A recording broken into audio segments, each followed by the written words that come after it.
Look at this. Here's a couple of tweets about a forum. Let me just read the full tweet. This is by Melissa Chen, who runs sort of a think tank, let's call it. She says, please join us today at Harvard University for an Ideas Beyond Borders campus event on free speech titled Dissent from Minorities Within Minorities. Okay, and then she adds these few words. She says, you might have noticed the unnecessarily convoluted topic, reminiscent of 4D chess. This is deliberate.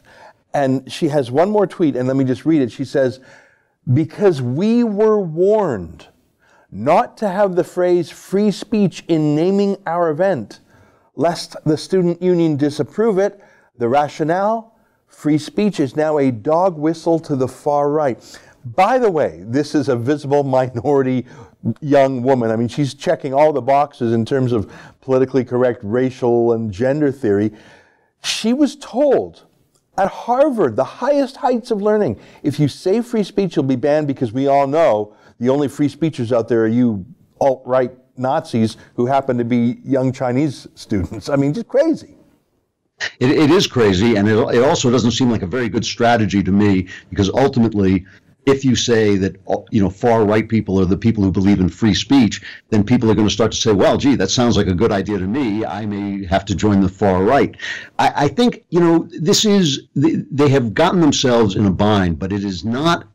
It's widespread. It really is widespread. You shouldn't forget that Hillary Clinton, who came very, very close to winning the presidency of this country, was fervently anti-free speech, fervently anti the First Amendment. She crusaded and crusaded against the Citizens United decision, which allowed corporations to speak freely during an election, during election time.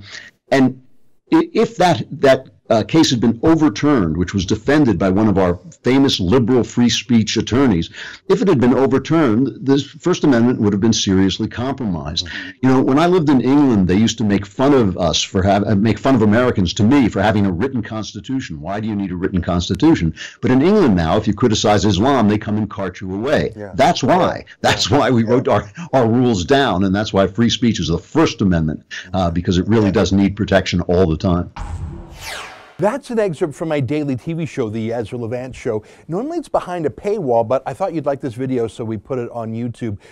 If you want to subscribe to watch the daily show every day, including always 2 interviews a day, and I read my hate mail, just click on this screen and become a premium member.